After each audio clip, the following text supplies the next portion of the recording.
All right, what's going on, people? So, got one last video for today. So this one only recording two because these two happened to come in last night together. I ordered them at separate times, but sometimes the shipping just kind of lines up. One ships a little late, one ships on time, and then you get them at the same time.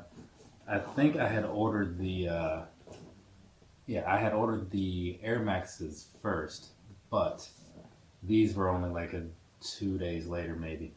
So here we have a pretty recognizable box, the white with the holographic type of swoosh or whatever you want to call it. It's a Vapormax box, right? So I saw these originally on Snups through I can't think of the guy's name, but Secretary of something or other. Either way, I saw them through him first, and I was like, man, those are pretty nice. Where'd those come up, or however the conversation went? And I guess they came out on the sneakers app briefly, because sometimes things move pretty quick. And then there was a minor restock a couple days ago. I happened to see it when it happened, and happened to have some money to throw around. So I got these, and then looked a couple days later, maybe later that day, I'm not sure. And a lot of sizes were gone again, but that often happens with like the sneakers thing, and then stuff will sit around a little bit longer on like the foot app or foot store sites, right? So without further ado, let's open this box and see what's going on in here. Because I haven't looked at these yet, so this is my first. Oh, yes. So this is my first time seeing these, and oh man, this is something I wish I would like to have more of these. That is a fact. Right here, the multicolored Vapormax 2.0, I guess it is, right? What does the box say? Yeah.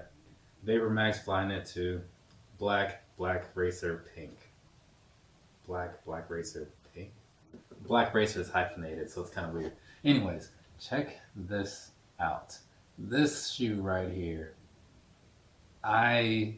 it looks pretty good in the pictures, but it didn't look as vibrant.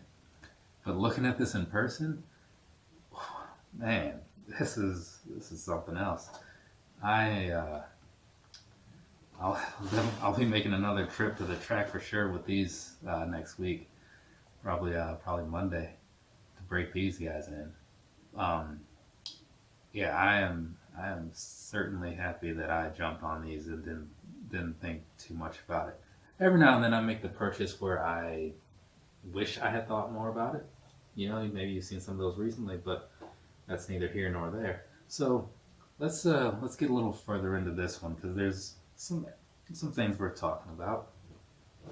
First off, up on the outer area here, you just got the multicolored, mostly down. Well, it's all around, but down towards the bottoms where it's most visible, and then on the upper areas it's kind of subdued with like more black, right? And then you got the little lace tips with the pink there to kind of make that pop out just a little bit more, and a pink swoosh on this side, not on this side, just right there on the inside. Normal style heel cup there, nothing fancy about that. But on the inside, there's a very bright pink color going on down there. And then you've got the standard blacked out vapor bubbles, or whatever you call these things, which are actually very solid. And if you've never really looked up close before, these Vapormaxes, whatever this extra rubber type stuff is on here, I don't know if it's like for absorbing the shock or just kind of offsetting maybe like some of the impact that would go in and possibly bust the bubbles, but it's there, and so it works out whatever it's doing, because I've had a number of these that I've worn on throughout some different terrains and whatnot, and I'm not talking about just the utilities ones that are kind of made for that, but just the average ones. And I've always been pretty comfortable knowing that they were safe. I had some run-ins with some other Air Maxes, like some 2011s and a pair of 2010s, where the bubbles did pop, and a pair of 2014s.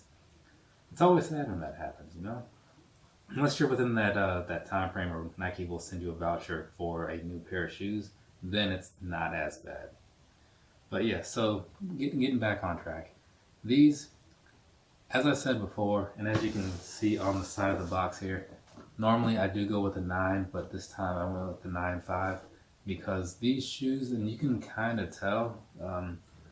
So this is an Air Max Plus. You know, it's in a 9. It runs a little narrow, especially down in there in the bottom area. But compared to these, you can kind of tell, even though it's a very different shoe, that these are just a little slimmer.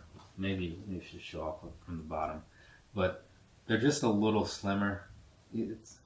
And so that, and they also felt a little shorter too. So overall, to me, it feels like a smaller shoe. I don't have a problem with the width because I have like skinny little baby feet going on or whatever this is, but it's just enough to need to step it up a little bit. So I go with it. I go up a half size than my normal Nikes for the Vapormaxes. Just something to think about. And then, in addition to that, out of the box, super comfortable shoe. Can't complain about that. But they do get better, right? So, I mean, not to make it sound like they're not that comfortable in the beginning, because they are. It's just that over time, it's like a nice pair of pants. You can put them on, they're good. Over some time, they're even better. Same thing with these. So, if you get a pair, try, and I know I'm not always one to take my own advice, but try to wear them a lot at first, at least. You know, I think I've seen online some people recommend like 2 weeks of, you know, like your average wearing, which if you have a lot of shoes and you try to keep your rotation going, maybe that's not the easiest thing to do, at least not too quickly anyway. But recently I only had so many pairs of shoes to wear, and I'm really broke in those the Vapormax, or the Dusty Cactus Vapormax, and those feel immaculate now. And then I noticed the difference when I got the Volt pair, and it was all right, but you know, in comparison, I was like, man, it's all right, but I know what it's going to be like in a few weeks, and it's getting there. So these, I'm probably going to start breaking these in next week because I really like this shoe. Like, this is these are amazing to me. So yeah, definitely looking forward to that. And like I said before, maybe later when I get another pair of another type of running shoe, I'm leaning towards the Pegasus 35 Turbos. Maybe I can do a little comparison between this, the Ultra Boost, and those, because those are some of the bigger names that go out in the running conversations anyway. And I'd like to know how they all compare to each other and let you guys know. So yeah, here you go. Multicolored Flyknit Vapormax 2.0. Nice colors all around. Glad I bought these. Definitely going to be wearing them soon. So go check them out. Definitely worth your time, worth your money. Hopefully you can get some kind of discount in there because $190. $190? $190. That's a fair amount, but I don't know. It's what's your comfort worth? I guess maybe that's a question to ask. So you guys have a good night. Let me know what you think about these. What do you spend on running shoes? Not everybody's trying to spend a whole lot of money. What do you run in? That's also a question I'm curious about. I said it before. I'll say it again. You know. So have a good night, everybody. Hope you enjoyed the video. I'll be back some other time whenever new stuff comes in, because this was actually the last release that I ordered. Was it? Okay, take that back. I think something might be in the mail. I think something's in the mail right now, or at least traveling. So, and then that will be my last video for a little while. All right, have a good night. See you guys around.